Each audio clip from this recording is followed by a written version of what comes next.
coming to you live from Steve's studio at 221B Baker Street. It's Nothing Ventured, Nothing Gained. I'm your host with your most, your DM Jared, and tonight I'm joined by Zack. Hey, what's up? Steve. Hey, yo. And Fabio. What's up, party peoples? So today we're going to be led on a grand investigation into the Investigator class by Fabio, who played in the playtest the Investigator. So you're going to take charge on this. You're going to tell us what kind of changed, what didn't change, what you like, what you dislike. We brought Zack along because he's cute and I love Sherlock Holmes. So Zack's going to be kind of the man talking about, like, as a new player, how would I go about using this? Mm-hmm. And Steve's here to bring in the rules and be like, excuse me, both you fuckers are cheating. Let me explain to you the rules. And I'm here just to mitigate so that we don't go over like 40 hours of just us yelling at each other. So I might be yelling. There's more than likely going to be yelling. I might just start yelling real quick. So, all right. Fabio, why don't you lead us on this quest into the Investigator? Sure. All right. So when I played the Investigator, with the original playtest, I was extraordinarily excited. Anybody that knows how I play my Ranger knows that, like, I love doing the whole recall knowledge check, finding out how this works. Let me know what this creature's special abilities and all that type of stuff. So when I read the initial like trailer, to the original Investigator, I was like, ooh, this is gonna be a dope ass class. I'm gonna be hyped here.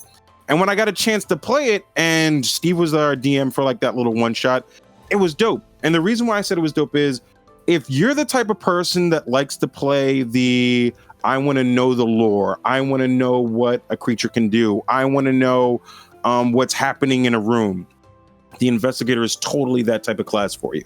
They give you the option to have those recall knowledge checks, to really sleuth your way around a situation, to have, like, as Steve will say, that Sherlock Holmes moment where you're able to, like, go through it, see what's going on, have like a moment, right? See it from multiple like perspectives.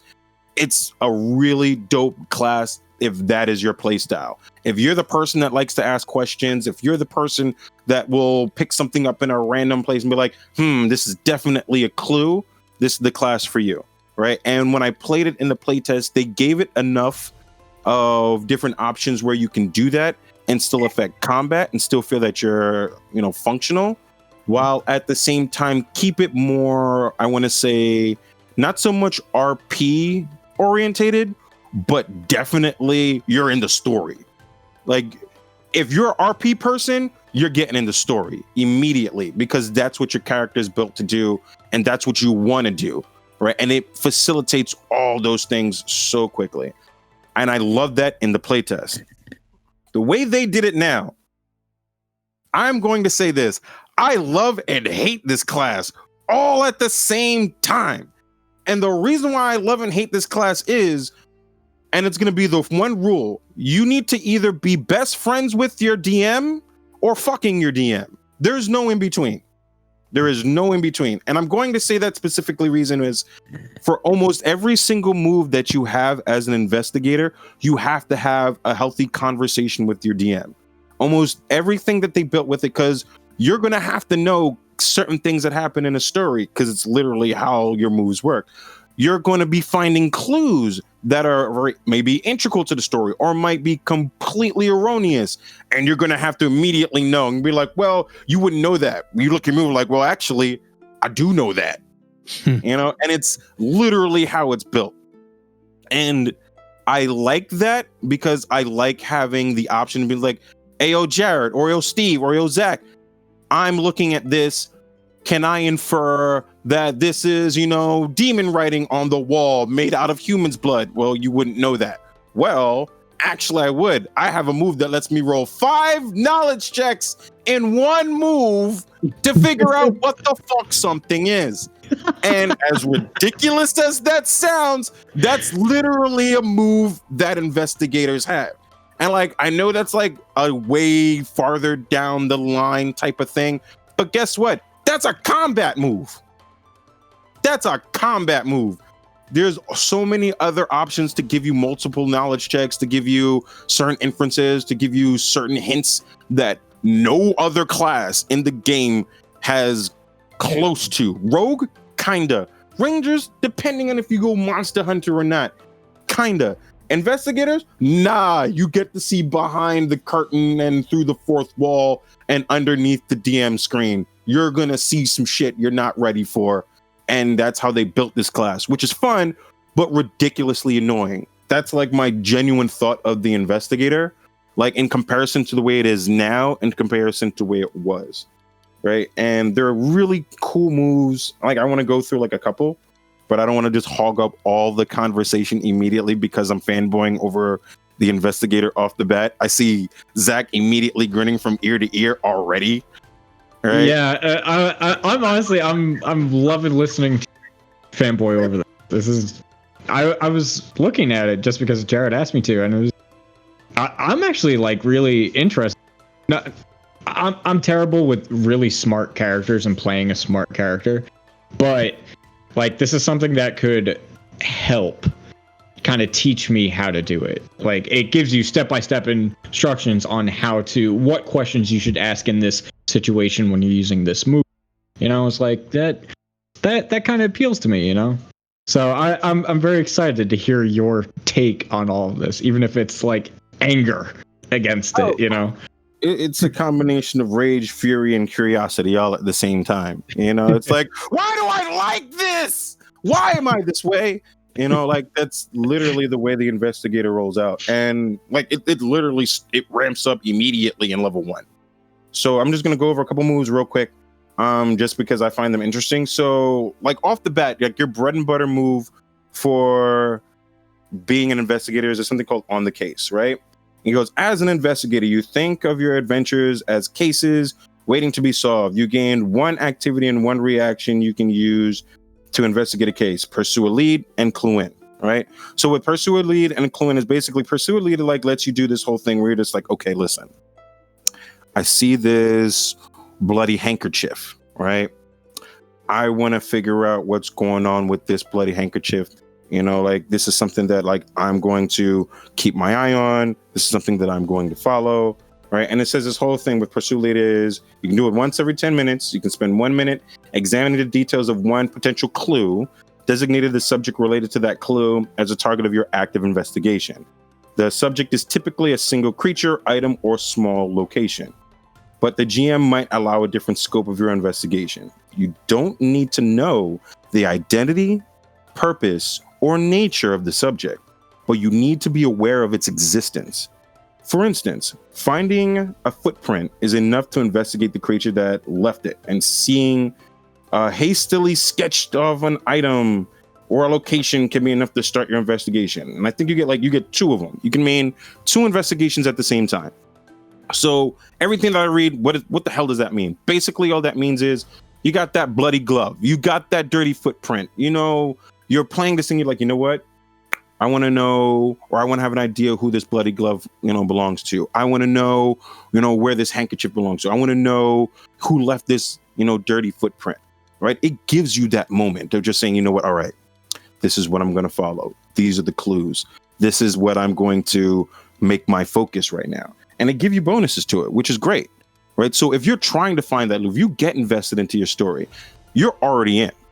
If you're the type of character that's like, well, like you said, like you don't always play like smart characters, this character forces you kind of to do that, right? Because then it gives you this moment like, okay, anytime I hear anything like this, I have to keep an eye on it. Anytime I hear anything with that, I have to keep an eye on it. My DM is going to hopefully as well be aware that I'm keeping an eye on that this is going to be my main focus, right? After that, you get something called clue in. Clue in's interesting. Because clue in basically is like another creature attempts to check to investigate a lead you're pursuing. So if I'm already looking at this bloody handkerchief, right? And then Zack, you're like, yo, I see, you know, another bloody handkerchief, or I see a trail of blood, or I see something out. I go, wait a minute. What do you see? Oh, you see that? Yo, let me give you some heads up right quick. Let me give you a little piece of information right quick. And it's a reaction. So you can theoretically do it in combat. You can do it once every 10 minutes. You can do that in combat if something happens, right? Or let's say you guys are we're all in exploration mode, and we're just like, oh, you see that? Wait a minute. Let me give you some extra knowledge right quick and help you out real fast, right? A lot of this has to do with really working with your team, really working with your DM, and really deconstructing a situation, as well as, really pursuing that lead and really cluing in your teammates. The way that they worded it, they really try to put you in that suit, that disguise, that armor of being a true investigator and being able to investigate a situation. Mm-hmm. And it's interesting. I like it, but I also don't like it. The reason why I like it because I feel that it's fun to play and can really paint a scenario and bring people in that normally aren't into RP or like get invested into the story. It forces you to do that, right? The reason why I don't like it is because unless you have that great relationship with your DM, unless you have that conversation, unless you're in a specific type of, let's say, adventure path where that's an option, like you could find a dirty sock that belongs to no one, right? But you're focused on that dirty sock, right? Now, do they give you things to combat that? They totally do. They literally give you like a thing at level 2 called red herring that you can go through that basically says, if it's a bullshit item, it's a bullshit item. You can just, scratch that off, right? But that's later on, and we'll talk about that in a second or two. The next thing that they give you is something called Devised Stratagem, which in my mind is the most ridiculous thing I've seen as a singular move that I've ever seen in my entire life. I would abuse the shit out of it to the point where Jared would shoot my character in the head from a mile away, right? And Devised Stratagem is literally a move that was like, okay, I'm going to look at this dude. I'm going to roll a d20 to figure out all his weaknesses and all this crazy shit. If I attack him, I can choose to use that d20 later. So if I roll well, I'm just like, I bet. I rolled an 18. I decided to hit him like, I bet. I know already that I rolled an 18. Or I already rolled a 1. Maybe I'm not going to hit this dude. I already know. I get to know my roll before it happens. And guess what? I can do that every single turn, once per round, but I can do it every time. Like, I bet. It literally says you assess a foe's weakness in combat and you use them to formulate a plan of attack against your enemy. Choose a creature you can see, roll a d20. If you strike the chosen creature later this round, you must use the result of the roll you made to devise a stratagem for your strike's attack roll instead of rolling. You make this substitution only for the first strike you make against the creature this round and not any subsequent strike. So you can only do it once. They make it so that you can use, instead of using your strength modifier or anything, or your dex modifier provided on the strike. Well, let me read that. Use your intelligence. You use your intelligence. Yep. So if you're a smarty pants, which if you're playing a dumb investigator, don't do that. Don't. Let's backtrack. The key stat for investigators is intelligence, if you haven't guessed it yet. Yeah, if you haven't guessed it that you should be smarty pants investigator and that your key stat should be intelligence, I'm gonna let you know this right now. If you don't know that, you playing the wrong class off the bat. I will say, going back to the Devised Stratagem, so it is as a one action move to use. The key point here, and obviously you only get your intelligence with certain weapons, very similar to Rogue Sneak Attack, Agile Finesse weapon, melee weapons, Agile Finesse unarmed attacks, and ranged weapons, which if they're melee weapons, they still have to have the Agile or Finesse trait. Or Sap, you can always Billy Club somebody. If the target of your creature is related to to a lead you're following, it becomes a free action. Yep. Which makes it gross, and I love it. It's for free. So you go like, for free. I get to like, all right, he's a target of my investigation. All right, we're good.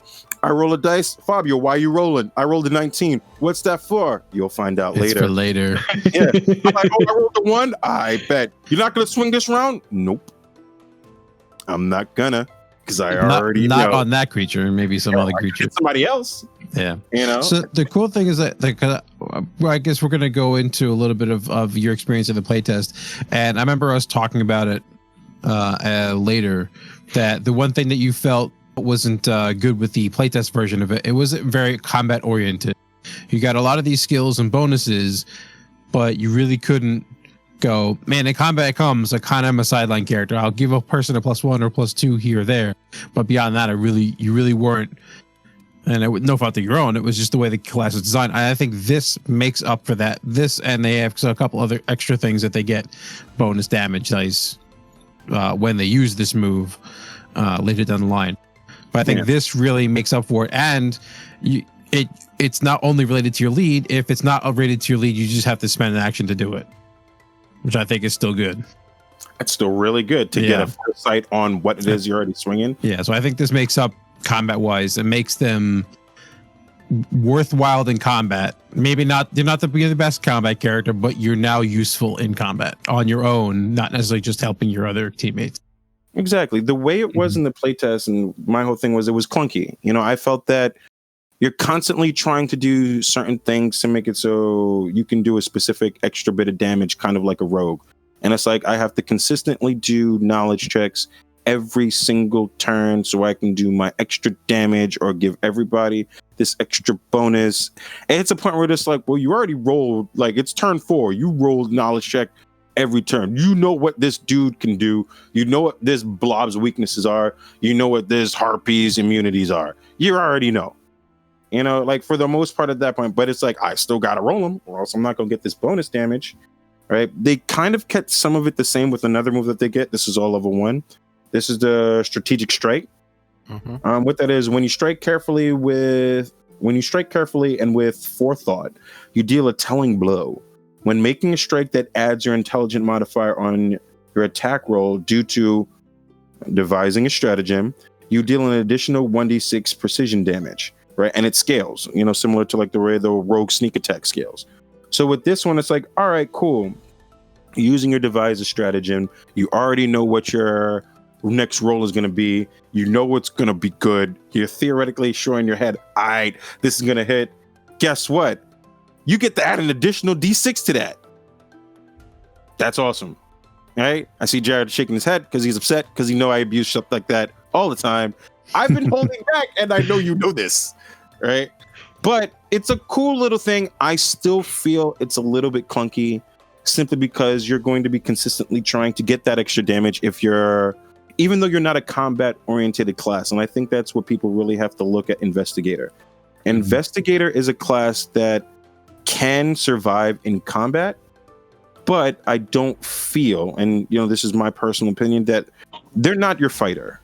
You know, they're not your champion. They're not your whatchamacallit, your berserker, your rager, your Steve's mad at me because I forgot what his class is, even though I know what it is. Barbarian. Oh, I was gonna let him flounder a little bit. Right? Come on, I need a couple more minutes of that. Let me throw out more classes. Somebody help me. Right? Like, I wanted to figure out how many other words for barbarian that he knew before we ended this. Oh, I had a few more, but I was just like, nah, fuck it. These are my friends, right? You are all my friends, audience here as well, right? But no, you're not that class. And the closest equivalent that you can compare the Investigator to is kind of like the rogue minus all the damage, right? You're gonna have a lot of skills. Like you're going to have more, probably every skill in the game minimum trained by level 10. And that's easy, right? That's if you choose like, I'm not going to take a skill maybe for a level 2. You will have every single skill in the game at least trained by level 10, right? And you will be the skill monkey. Like that's just more or less what the Investigator does. And it's like, you won't be an expert in everything, but you will at least be trained in everything, right? And it's one of the things I find interesting, because then you can have an attempt at something. You can have an attempt at things that normally other characters don't. The way that they balance out the Investigator a little bit is giving you the option of having like, all right, you're not going to be great here, which is combat, but everything else you can kind of do, right? So next thing I'm going to do, unless there's something you want to jump in on, is there's a thing that they have which is called Mythology. Right now, I'm backtracking a little bit in the class simply because with the way Mythology works, or I should say methodology, right, is you get something called either alchemical sciences, which basically is like having the alchemist dedication kind of for free. It's similar, but a little bit different. We go empiricism. Everything comes down to data, calculating statistics, running numbers. and using inductive reasoning allows you to determine the most likely outcome of any scenario. Forensic medicine, you want to be the person that looks at a crime scene and figures it out. That's more or less the idea for you. You've learned that most cases, especially murders, criminals tend to leave more evidence of crime of the body than they'd like to believe. Information from bruising, bone fractures, blood spatters, all that. Interrogation, I'm going to just speed through this. I like interrogation simply because it lets you can be trained in diplomacy. You gain the no cause for alarm skill feat, which is a 3-action move. The basis say, yo, everybody, calm the fuck down. It's okay. It's okay. Everybody starts panicking. You walk into a room. You know when you have those moments in conversation where somebody says the absolute wrong thing, right? Or like, for example, let's say you're in an area that has a bunch of large giants and there's a bunch of people held together by chains. And you have to go over there to see if you can borrow their chains or take them. And by accident, you say, hey, we're here to help and we're going to set you free. And everybody goes, we're going to go free, and loses their effing mind, because that's what they would do. You get a free move as part of the interrogation line where it goes, hey, everybody calm the fuck out. All right, we got this. Everything's going to be okay. We're going to calm it down. We're going to chill it out. And it also makes you better with diplomacy. It just makes you that you can be the face while at the same time getting additional information as part of your built-in class off the bat, right? I feel that they really tried to make it so you're in the RP. As opposed to being in the fray, you're in the RP. You are the game at this point, right? So if you like having intention on you, if you like understanding what's going on, you're going to have fun if you decide to pick any, of these methodologies.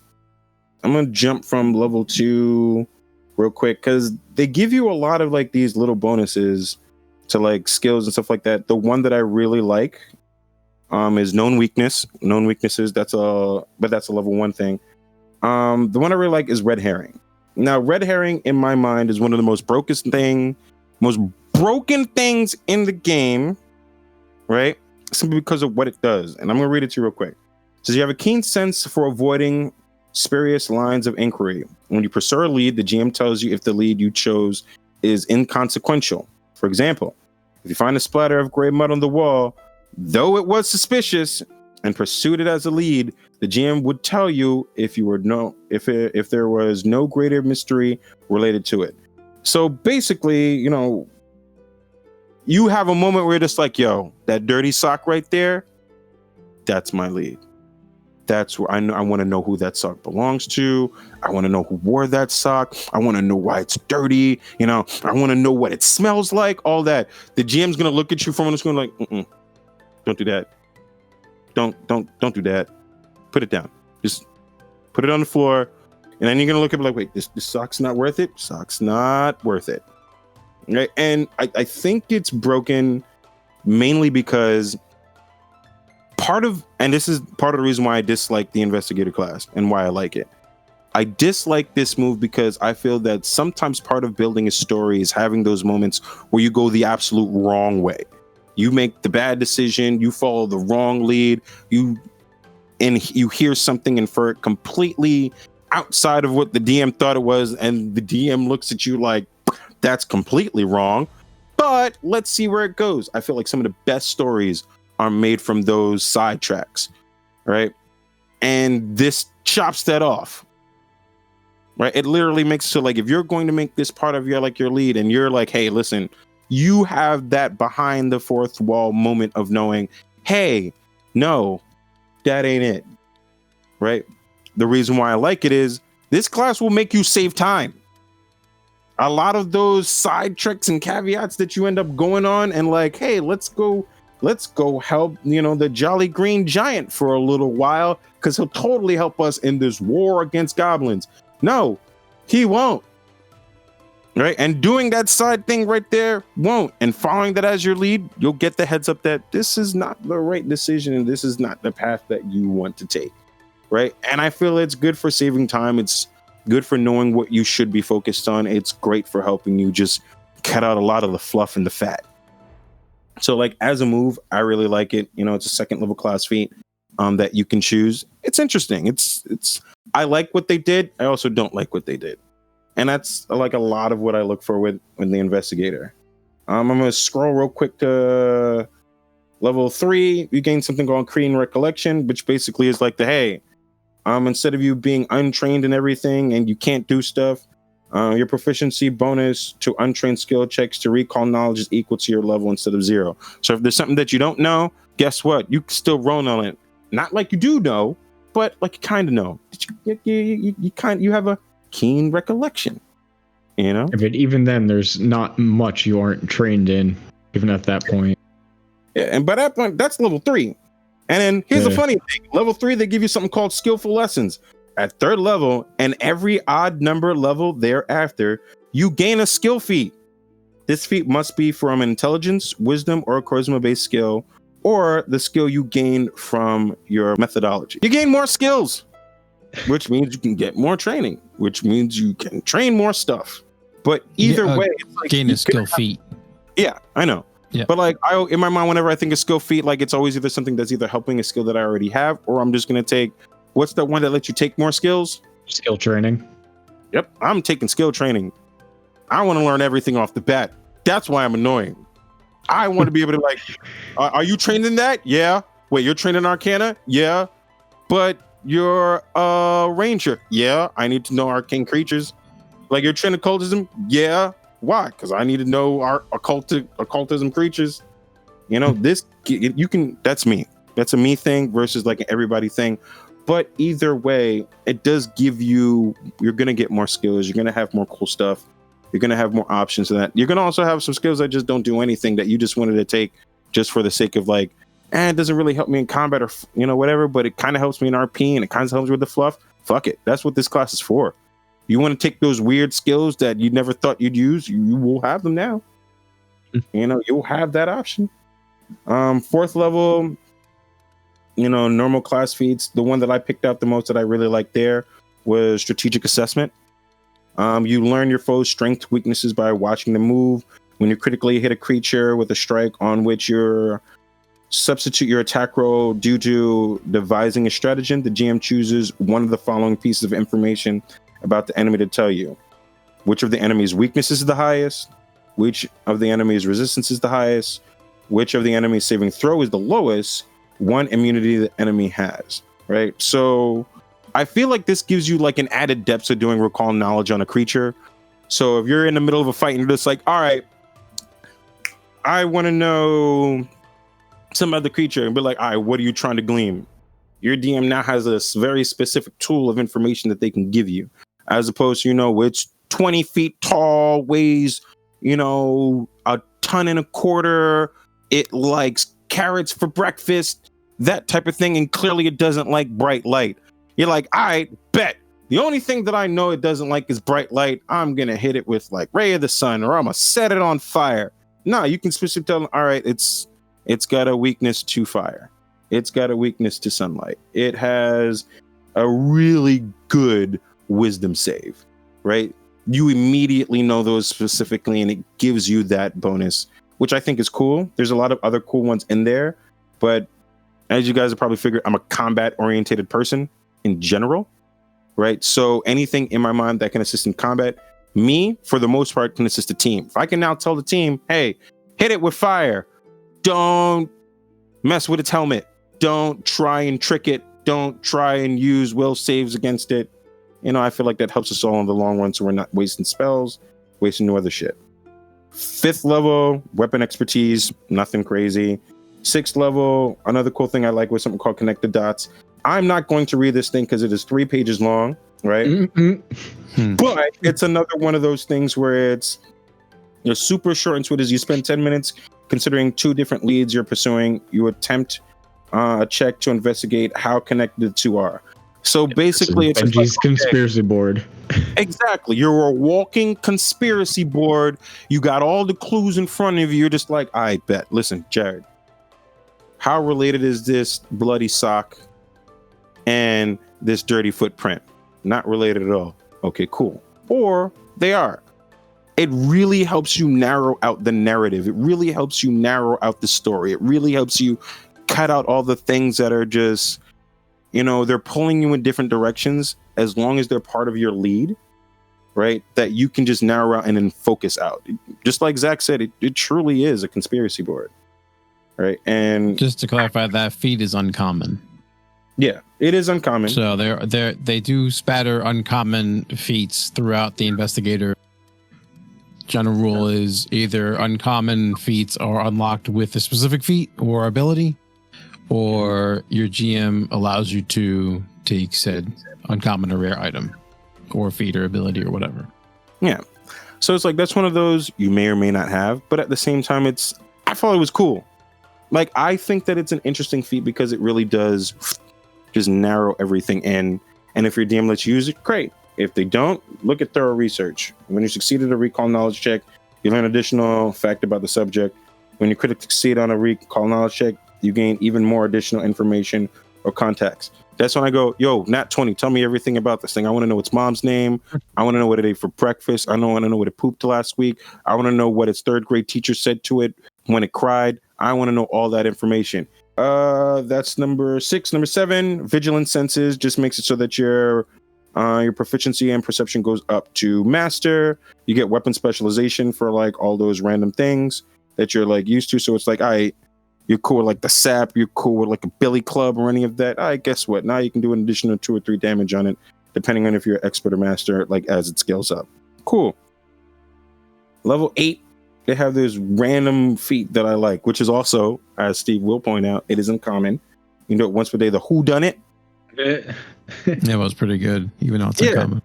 Yeah. Whodunit. You carefully consider your case and narrow down some of the details. When you pursue a lead, you can spend 10 minutes instead of 1 to ask 2 questions of the GM as you complete the activity. The GM must answer truthfully, yes or no. If the answer would be misleading or have no practical application to your investigation, the GM can answer immaterial. You can't use whodunit more than once for the same lead, even across different days, right? So the idea for this is you get the basic. In my mind, when I looked at whodunit, I kind of looked at it like one of those augury spells, but you really get to ask like a direct, like, hey, oh God, real talk. Like, is this good? Should I keep following this? Yes. Should I go this way? No. Should I go eat a sandwich? Immaterial. Okay, fair enough. Now I understand what's going on. Right. Just to be a little bit clear, there is a list of questions that you have to, there's only a few questions that you can ask. There's specific questions that, was this clue left by insert creature here? Was this clue left in the last hour, the last day? So there's a limit. You can't just ask any carte blanche question you want. There are specific questions that you have to ask that are part of the feat. Yeah, and that's different from augury, which is a very open-ended, just question into the ethos. Yeah. Like, I like that because it's like, hey, you don't have that spell, but you kind of have the ability to do it. You can do it once per day. You can do it on the things that's already your lead. I find it interesting. Anything that there are constant times, and I know other people have probably like dealt with this issue that I know that I do, where it's like, I feel like I'm going to ask a question that's totally metagaming because Fabio knows this, but my character doesn't know this, right? It's not that I feel like augury or whodunit allows you to do that, but it does allow you to ask direct questions in a way that can help you either infer or that, something that your character might be into. I like not feeling that I'm metagaming, that I know too much. I've been playing this game for years, and like some of you have been playing it for years, or it's your first day. And sometimes you're like, I've been playing a lot of video games and, dungeon delvers and stuff like that. You're going to have that moment where you feel like, well, I know what a basilisk looks like, and that thing staring at people, turning people to stone. Pretty sure that's a basilisk, right? But maybe your character's never seen one. It's been in the city its whole life. It wouldn't know that information, right? Mm-hmm. But you can kind of ask something around that. We're like, oh, is this the creature that's definitely turning them to stone? Can I recall knowledge in this? You get a guaranteed yes. So even if you don't know it's a basilisk, you know for a fact, that creature's turning things to stone. You can kind of do those things, and I like that. Yes, and that's why like I always have the issue trying to play characters, because you know what, like Jared was explaining in great detail what this creature looked like, and I was like, that actually is a weird crocodile thing. And even after it turned them to stone, I was like, what? I was like, since when can a crocodile do that? And then it didn't hit me. Steve posted a picture. I'm like, oh, do basilisks have legs? Because as far as I knew, the two basilisks I've ever known is The Witcher and Harry Potter and Chamber of Secrets. One is just a gigantic snake, and the other one you killed in like 3 hits, so it didn't even last long to really make an impression. The investigator, the only thing that I feel as an investigator that you have to do is really just pay attention to your moves.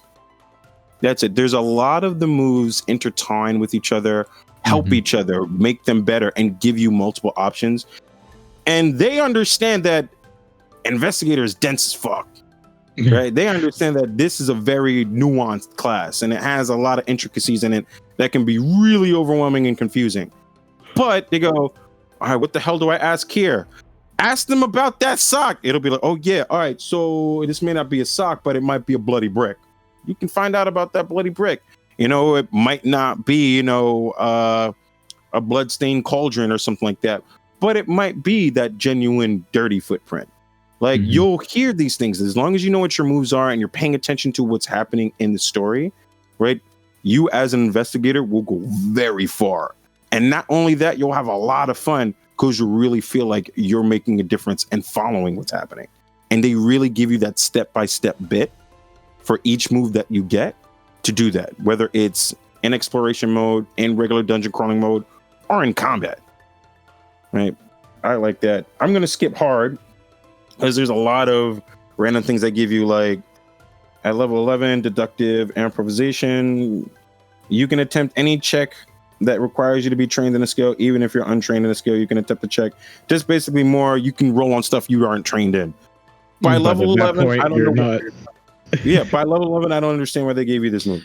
The thing is about that is if we go back to level 2, so it's about in skill increases. You get more skill increases than members of most other classes at second level, and so basically once you hit level 2, every level is getting a skill increase. So yes, you could decide to take and make every skill trained, right? You could. Or you can focus on a couple of different skills that you're really good at. Obviously, one of them is probably going to be when you pick your methodology, every one of the methodologies gives you a skill. So that kind of is the skill you're going to be focused on. That's going to be like your deductive. Yeah, like this is basically your path of how I deduct things, how I figure things out. So you don't have to necessarily train and everything. You can be like, okay, well, I'm going to get like 4 skills to legendary instead of the normal 2 or 3. You can really hammer in on getting 3 skills to master or 4 skills to master faster than anybody else, probably except for rogue. So, and that's the other path you could take is yes, you could be the jack of all trades when it comes to skills, in which rogue still kind of wins there because they get more skills. But you could be that I'm going to focus in on these 3 things. Okay, I'm going to pick the alchemical methodology. Okay, so I'm going to take crafting. I know arcane usually comes up a lot, and I'm going to take diplomacy because I want to be able to talk to people and wean information off of them. Those 3 things are going to be max, maybe even a 4th skill, or occultism or whatever. Take your pick. So in essence, you're still going to have things that are going to be untrained, but that lets you go ahead and it goes, okay, well, I didn't actually take any nature because I'm a city guy and I've never been outside. Screw getting my boots dirty. And oh crap, now in the middle of the wilderness, I'm going to make that check and say, oh wait, I know that thing because I can check that. Normally I couldn't check it because I needed to be trained. Now I can act as if I'm trained. Yeah. Like I get that now. Right. But I think like the idea behind it is, in addition, is just like, I looked at it and I was just like, so wait a second. I had a free move that gives me, is a keen recollection that lets you do it like, even if you're not trained. Yeah. Keen recollection gives you your level to your proficiency when you're untrained. So I was just looking at it. Yeah. So unlike there's a human feat that lets you, it's untrained improvisation. Yeah. That technically gives you both of those abilities. Yeah. Right. So they separated that in one ability you get early on says if I'm not trained, I get my level instead of 0. Yeah. And then the level 11 ability says, okay, now you can try those things as if you were trained. Because in Pathfinder Second Edition, there are certain things where if you're not trained, you can't even try it because you're not Exactly, like you're not skilled figure enough out to a it. spell and shit like that, or Yeah. like, you got Or Arcana? certain knowledge checks. Like I need to know what that creature is. That creature, like, well, you need to be trained to figure it out. Yeah. So like I get it for that, but it's in my mind, it's one of those. And I always look at it, and this is one of those we could totally have an argument about it, or we could totally have a debate about it, or we can totally come to a full circle agreement to it, where it's like, I like it, but if you're gonna go the jack of all trades route, it's one of those you just go, all right, cool, I can do stuff I can't do. Right? But I'm probably gonna by that level, I'm gonna know it all already. But just like you said, if I'm going that focus route, it's a good skill. Because then it's more or less you're going to be like, let's say you went everything else, like you said, for example, like the nature checker, like you're the city boy, right? You're gonna be able to do something. Oh, this is deductive improvisation. Yeah. Yeah. Okay, this actually does more than there was. I forgot I read this before, and I told myself to remind myself, and then I forgot. It's one of those skills. So yeah, so this is different than the untrained improvisation from humans get. So untrained improvisation says anything you're not trained in, you act as if you're trained. Yeah. This takes it one step further. Anything I'm untrained with, I act as trained. Anything I'm trained with, I act as expert. Expert to master to legendary. No, it doesn't go to legendary. It's not to master. So if I'm an expert at something, I act as if I'm master at it. Yeah. So even if you are the jack of all trades, this still helps you. Yeah, it makes you just a little bit better. Yeah. I like it, but it's like, you know, I was just like, maybe level 11. Yeah. Well, you get any free master level attempts at things. Yeah. So like I can see it. It's one of those things where it's like, it's not something I'm specialized in, but now I have the potential to be master in it. At that point, I feel like deductive improvisation is a steal your thunder move, right? It's just like, oh, even though I know for a fact, you know, if I have an investigator and it's versus Balin, right? We're gonna lift this rock, and I'm trained in athletics, and you're trained and you're an expert in athletics. I'm like, all right, well, everybody's gonna let Balin lift that rock. Like, well, I can do this. I could do it too. They're like, but Balin lifts rocks and breaks doors, but I can do it too. You just haven't seen me do it. Yeah, but like, but when? Yeah, you know when I slept last night? What happened? I got yoked up and I was ready. I get yoked up. I genuinely feel deductive improvisation is it's still your thunder feat.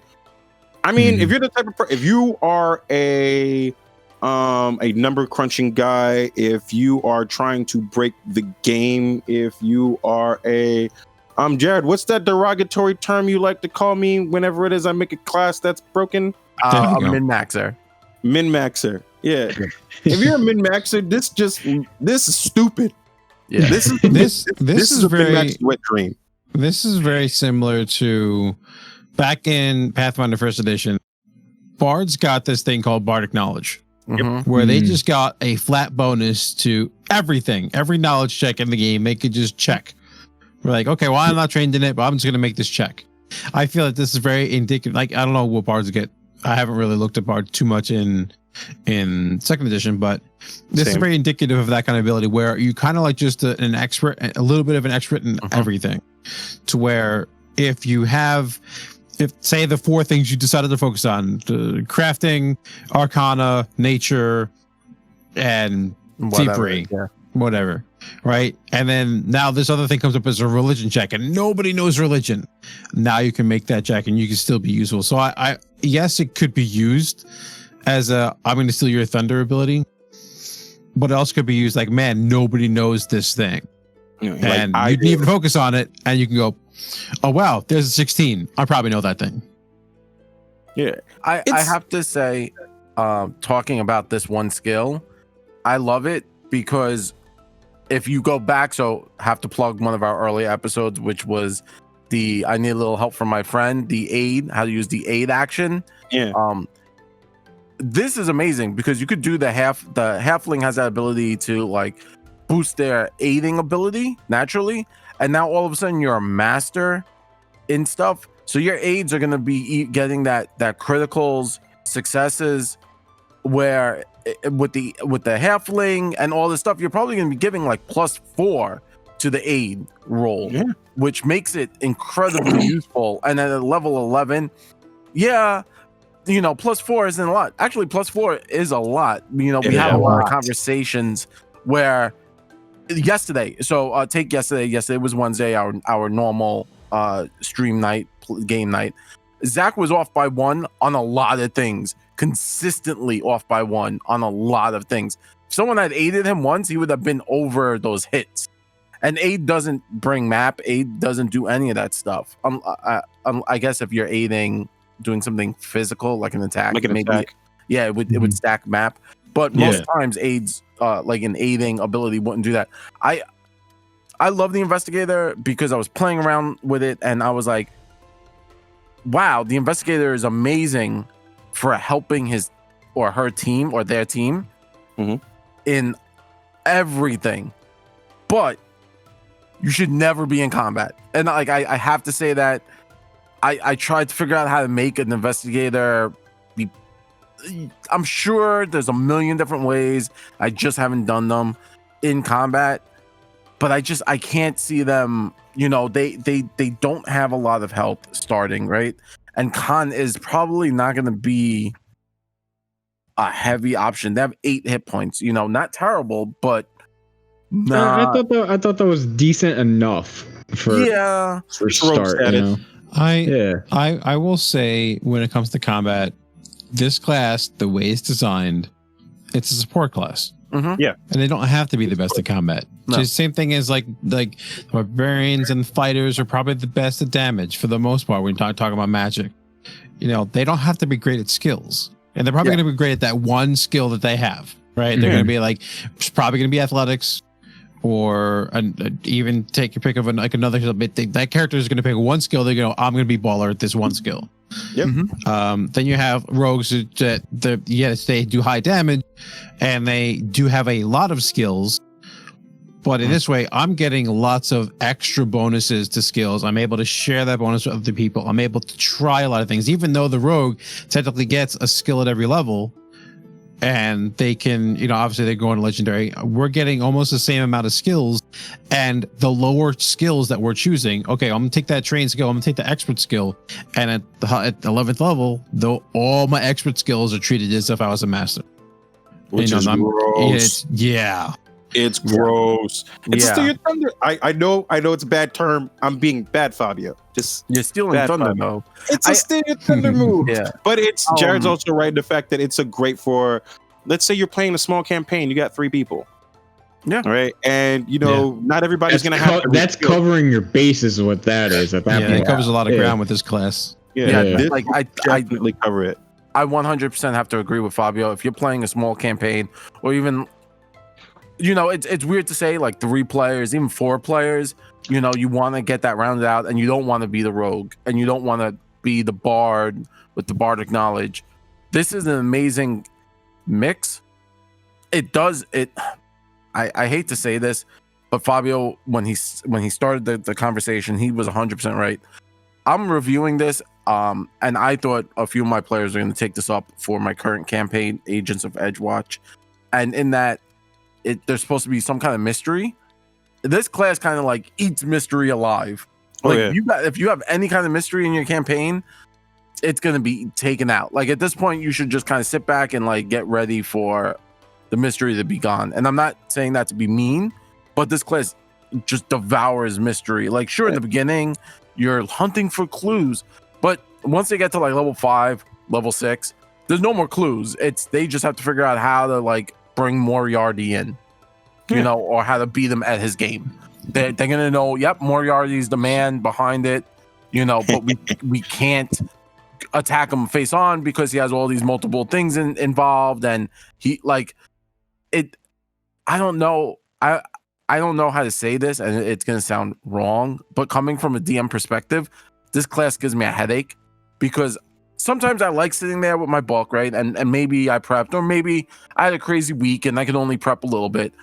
And I'm sitting there, and now I have my investigative player asking me a million crazy ass questions, Like, well, what does that blood stain mean? Man, it's just fucking blood. I don't know. Keep it moving. Well, I got this thing that lets me know the type of blood it is, the way the wind was blowing, the moment the blood hit the floor, how that, clues in to my current investigation, yada, yada, yada. 20 minutes later, the DM's like just making things up or is like scrambling to just come up with information.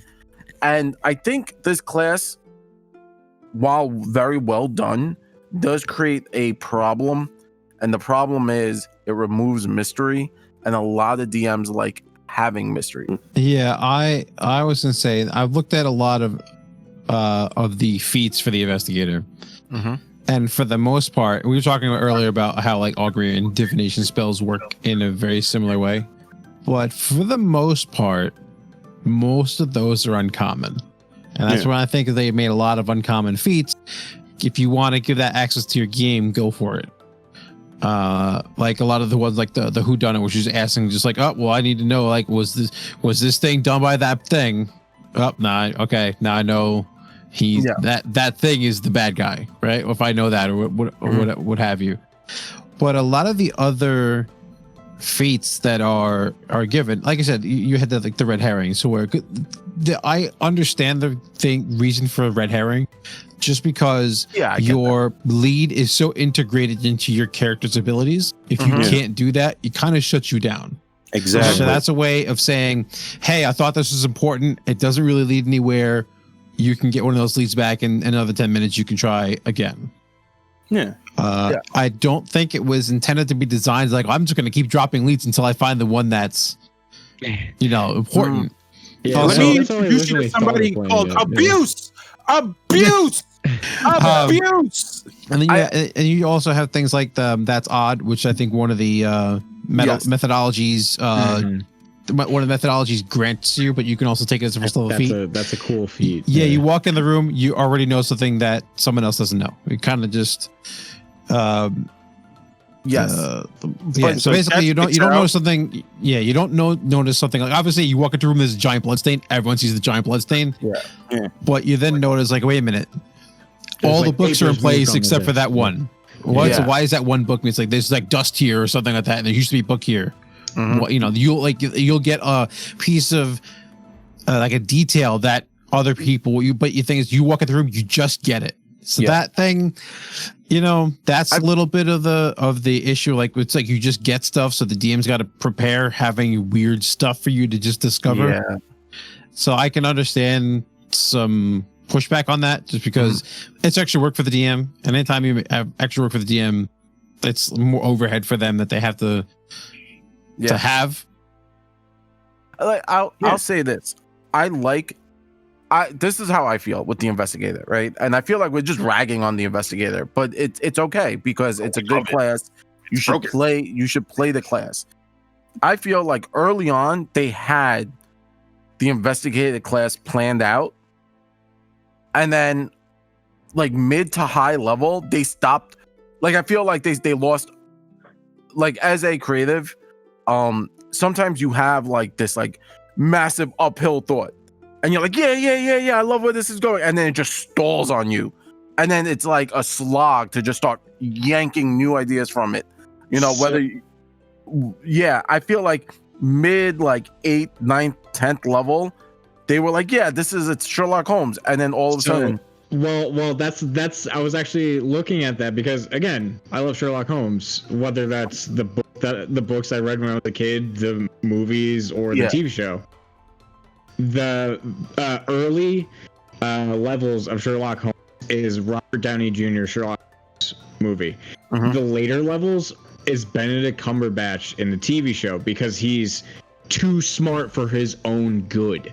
And that's essentially what happened. Like Robert Downey Jr. is more like an investigator thing. Like he plays it casual in a way, but he'll kick your ass. Like that's like that Devised Stratagem. That's when like time slows down. He's like, all right, I'm gonna clock him in the jaw here. We're gonna just like hit him in the ear, and I'm just gonna get him right in the. And that's it. Like that's what I saw, and I thought that was really neat. But then it was again like it gets to a point where that's wild.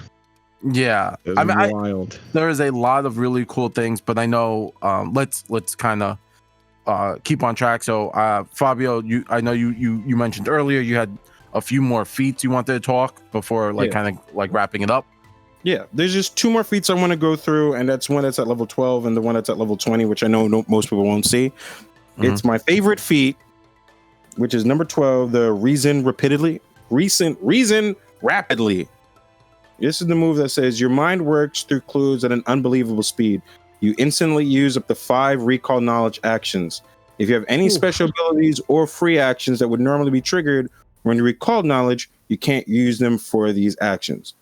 So it kind of balances itself out, but at the same time, the fact that I trade 1 action for 5 knowledge checks, there's been multiple turns where I go, Jad, I want to roll knowledge on this. I want to roll knowledge on that. And I just, what the fuck are you trying to figure out? I don't know how to break this thing in half, to be completely honest with you. Right?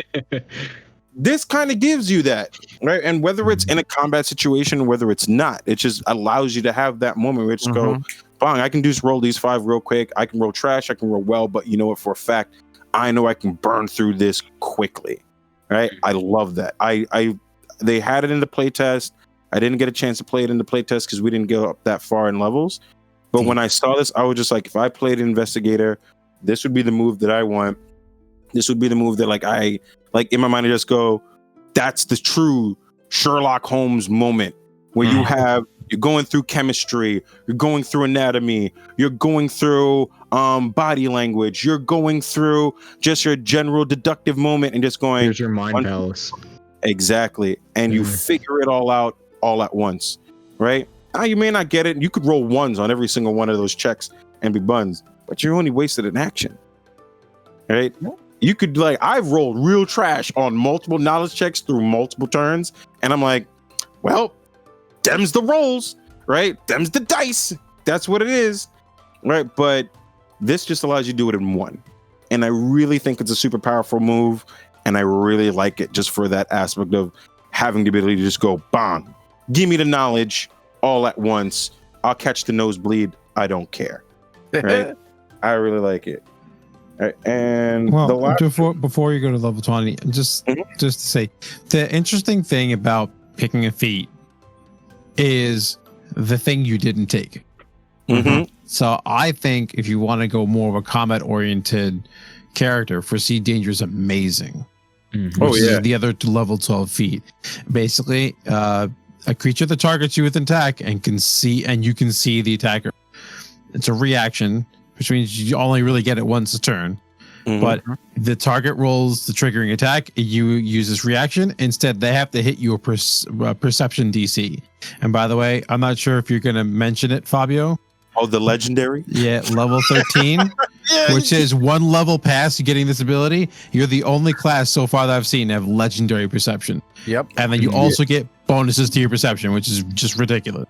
Yeah, be like, nope, can't hit me. No, can't hit me. No, can't so hit me. for 1 attack, you can have legendary armor, basically. That's dope. It's ridiculous. I love it. I really like that, just because I do agree.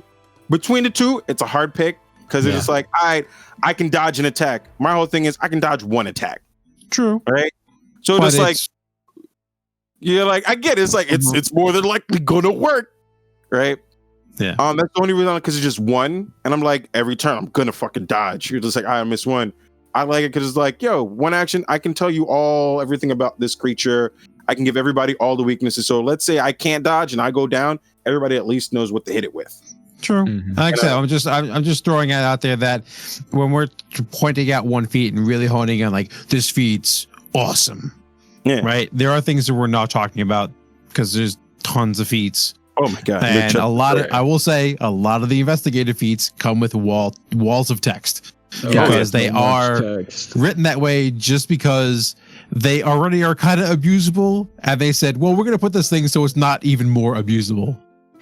So there are so there are things that, like I said, we're not talking about. For Sea Danger, I think is pretty awesome. And again, that's more your Sherlock Holmes style. I mean, technically both Sherlock Holmes style, because he has those moments where he just like, oh well, he gets like all the knowledge to figure out this one thing. But yet again, that's whole like you're like, oh well, he's gonna throw that right cross. I'm just not there. Nah, bump that. I'm out of here. See ya. You know, it's dope. Sorry to interrupt, but yeah, and you're level 20 feet you're talking about.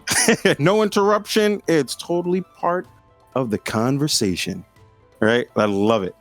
The last thing I want to talk about is a level 20 feat that they have. I'm skipping hard. I would say when everybody gets a chance, definitely go through the Investigator class.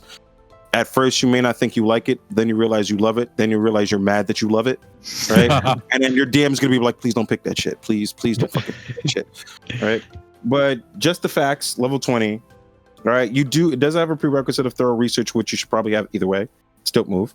You fundamentally understand everything to the point where your research can't possibly go wrong. You're permanently quickened and can use the extra action to recall knowledge. Your checks to recall knowledge are no longer secret. When you recall knowledge, you use the outcome for 1 degree of success better than the result of your check. And if an effect such as dubious knowledge would give you inaccurate information from your recall knowledge check, you know which information is inaccurate. When one of your allies recalls knowledge and gains false information, you also know the information. You also know that if the information is inaccurate, if they share it with you. In my mind, this is just one of those times where you're just like, I roll a knowledge check. Crap, I failed. Well, I passed. All right. Tell me some stuff. Oh, somebody has dubious knowledge. Oh, well, this part's real. That part's bullshit. Right? I know it's a level 20 move and hitting level 20 is a milestone for most people. And I don't know, not everybody gets it to it, but I like that as being the whole, you can cut all the crap out. You just know. Like, just the facts literally is just the facts. Give me what I need to know. I'm gonna know it. And if it's dubious or it's something else and it's half true or it's half false, nah. Give me what I need to know. I don't want to play this game anymore. I'm level 20. Tell me what I gotta do. And I love that. It's like, in my mind, just the facts is just yelling at me. And when things yell at me, I either listen or I'm just going, all right, word. Okay, fair enough. All right, I accept it. All right. So all in all, I'm just going to wrap up my whole thing with saying is that when paying the Investigator, you're going to have a fun time. You're going to learn a lot of new information. You're going to be able to really have those moments of just deduction and, you know, being the true detective and really figuring everything out. You're going to have fun if that's your cup of tea. Understand, like, it's not going to be the absolute best in combat. You are a support character, right? But at the same time, you're going to be a dope support character, you know, and you're going to have a lot of fun in RP. I have to agree with Fabio's assessment. There are issues with it. Talk to your DM. This is what sucks, right? Steve, you might correct me if I'm wrong, but I'm pretty sure this is currently allowed in the society campaigns. Like, it's a class you're allowed to play. I would assume so. I would assume so. That's the problem. With actually the exception of the uncommon things, probably can't take those. Stuff. Yeah. That's the problem, is if you sit down at a society game and you're playing the Investigator, I'm not saying it won't cause a problem or will cause a problem. What I'm saying is a society game is very front facing. So most of the time you're looking at a mission. It's go A to B, solve A to B. And Steve can attest to this. Most of the time that's the thing, and there's no secret twist. I'm sure there have been a few missions where there was a twist. And I feel like you might be missing out with the Investigator in that, like, as you play. But on top of that, I feel like, yeah, we have a good grasp of this. Does anyone have any final statements before we wrap up? Nope. Just play this class. It'll make your DM mad, but you're gonna have fun. Well, I can pile on to what you were saying before, Jared. There is, I mean, I would say that society would be a good fit for if you were going for the more combat focused, because there's a lot of times in society from first edition that there's just like, you talk to the NPC and there's this information that it's like, oh, if you roll this knowledge check, you roll that knowledge check, you roll this skill, you roll that skill, you can get all this bonus information. It's like right up the investigator's alley. So yeah, stuff like that. You have, like you said, but most society missions are combat focused. You're going to have 1 to 3 fights depending on the mission. Yeah. You're going to have, but you're also going to have secret things. You're going to have ways that you can use some of your abilities. Probably going to want to be the more combat focused one, but there's still there. I would say there's still room, and there's just enough that you don't know as a player in a society mission, because they kind of just give you the generals, like go do this thing, go find that person, or go stop this group from doing this bad thing. That there is maybe secret stuff that you could discover. With that, I do want to say thank you to everyone for being here with us. Zack, Fabio, Steve, thank you very much for being here. I think we all kind of learned a little bit, all had a good conversation. Yeah. And we are Nothing Ventured, Nothing Gained, rolling dice, giving advice with a little bit of that New York spice. Peace. Bye. Later.